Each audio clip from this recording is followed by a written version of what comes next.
And we're back with more on News Talk Saga 960. So very glad you could join us on this edition of the Mark Petroni Show. Just wanted to run through a couple of stories that are making the rounds. A couple of them involve Pierre Poilievre counterpunching against the peddlers of woke beer. And it's kind of nice to see because this is exactly what conservatives desperately want, right? They want a guy they can kind of rally behind to get a sense that, yeah, here's somebody who's going to stand up for me, right? Here's somebody who's going to push back against the powers of woke. So last week, of course, the story was Steam Whistle. Then there's another beer company. I'll get these guys peddle sort of these microbrewery type of products. That's fine. That's no problem. But he goes on to explain, and not only does he go after these guys, but he uses that as a weapon to go after the woke in general, the lefties, the people who want to continue pushing the idea that they're the only ones really who have any right to say anything about anything. Let's listen to what Pierre said when he was dumping on, and I'm reading his quote, his tweet here, old watered down woke politics down the drain to switch it out for a strong, refreshing movement that helps them take back control of their lives. All right, let's listen. It's not just the economic gatekeepers, it's the speech gatekeepers, right? Those who want to tell us what we can see and say, right? You know, the new cancel culture warriors. You know, the woke warriors. Are there any woke folk here today? Woke folk? You know, I was in Toronto the other day, and the woke folk wanted to cancel my event. They didn't want me to speak. Yeah, they said that I shouldn't be allowed to go to the Steam Whistle warehouse there because, yeah, they started complaining, and they asked Steam Whistle to cancel the whole thing. And Steam Whistle didn't agree, but they put out a letter saying they didn't agree with all of my views. So, of course, they were. Now, bear in mind, of course, if this had been, you know, the NDP having an event and they were taking some heat, they wouldn't. But, you know, there would be nobody there at Steam Whistle to say, oh, we're just there. We took their money. They're hosting this event here in our space. And, you know, it has nothing to do with who we are. You know, it's only when conservatives speak out, that's when it becomes an issue. Let's continue listening to this. You know, the woke warriors. Are there any woke folk here today?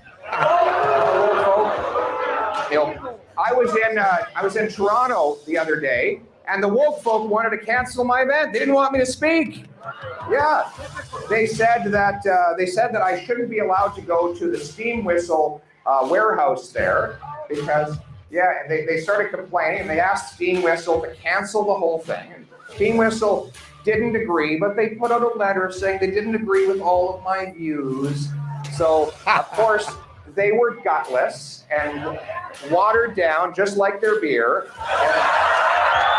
This is what conservatives want, right? They want somebody championing their views, right? Not just taking crap, but dishing it out. Location, frankly, and got a better beer to drink, right? I like a strong beer with flavor. I don't like watered down anything, not watered down politics either, right?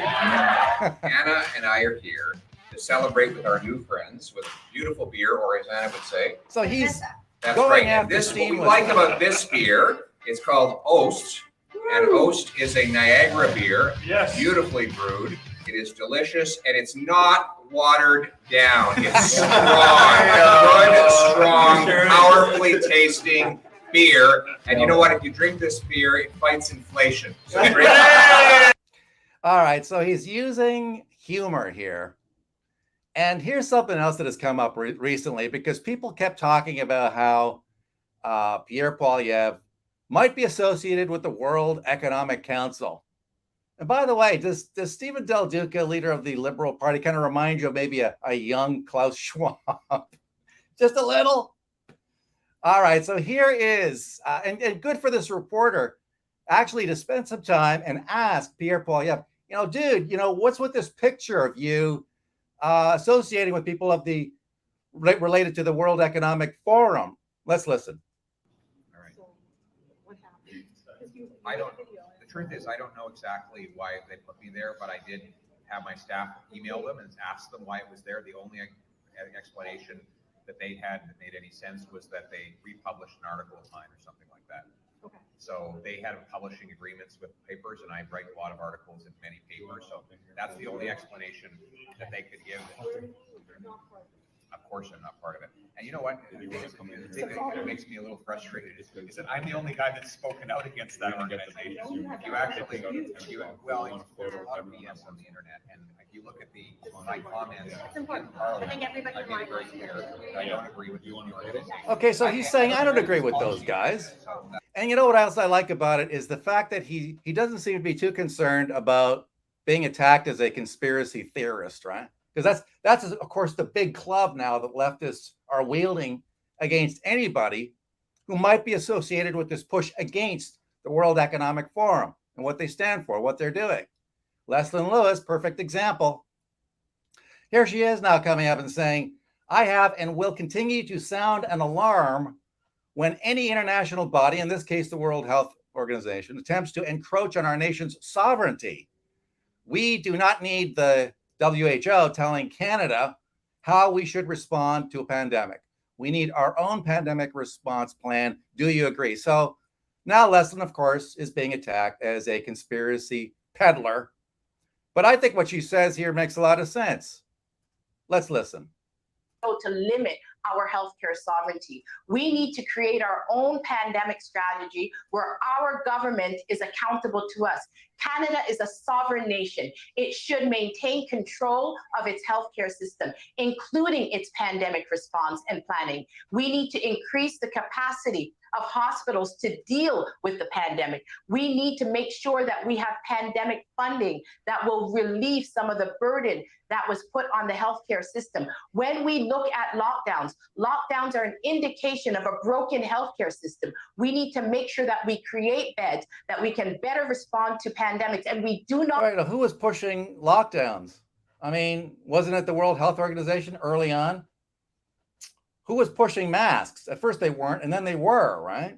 All the gang at the World Health Organization. And so, I mean, I'm not going to put words in her mouth, but I think her question is, well, who's running things here? You know, are we just taking orders from the World Health Organization, or do we have our own thing going here? And I think she makes a valid point, you know, and I saw this reporter ask her a question. Well, you know, why are you, discrediting all these organizations abroad? You know, it's not a matter of discrediting anybody. It's whether we run our own affairs and whether we're going to do what we want to do, what Canadians want to do, rather than simply taking orders from some organization outside the country who may not have our best interest in mind. Let's listen. Not need an international organization like the WHO to tell us how to do that.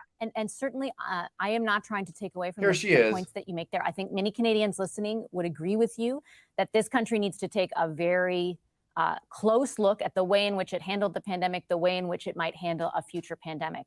What I am asking you, though, is why you're sounding an alarm and making an insinuation or an implication that Canada would give up its sovereignty to a global organization, which is part and parcel of bigger theories out there that are criticized as being conspiracy theories. Right. So here she is going after Leslyn, suggesting, well, you know, you're just indulging in conspiracy theories here. Really?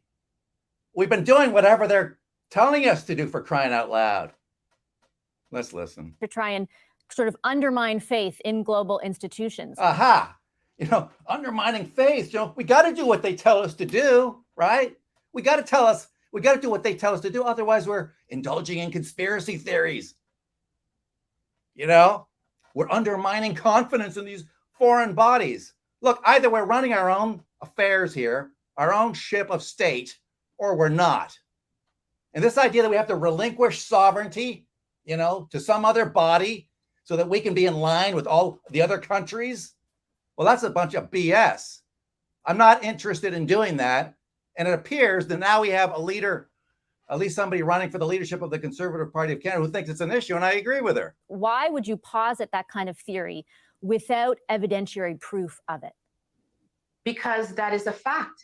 Because Hello? 191 nations are meeting to draft a global pandemic treaty, and that is a fact. It is not a conspiracy. It is not a theory. It is not conjecture. It is not postulation. It is actually happening. And so Canadians need to get involved and make sure that any treaty that they are bound to, that they are in agreement with that. And my position is that we need our own treaty. We need our own pandemic response before we can even contemplate any international treaty. We don't even have our own pandemic response. So how is it that we would not think that a global pandemic treaty that we... Anyway, there you go. That was her getting back to this person asking her a question. I mean, on one hand, she says, well, you know, how can you even suggest that we're relinquishing our sovereignty to some other body? And then 2 seconds later, she's saying, why are you undermining confidence in these world bodies? First of all, I don't care about the World Health Organization. They can go to hell as far as I'm concerned. They did a crappy job. They're in bed with the Chinese, and everybody knows it. So the idea that somehow we have to do what they say, no thanks, not interested. And so, of course, you know, they wield the same stupid club about her being a conspiracy theorist. The other story I wanted to talk about has to do with the Globe and Mail, which, you know, did a pretty good story on the idea, and they picked up on the fact that the whole issue around the managing of the pandemic ran into issues, ran into problems. And now we're seeing an indication that there is pushback, because out of that came the convoy, right? The convoy was a product of the mandates. There were people pushing back against the mandates, and now they're in court in British Columbia with the Constitution Foundation pushing back, saying that this is wrong. And so they want documents. They want the federal government, they want the Trudeau cabinet to come clean and say, all right, this is how and why we did it.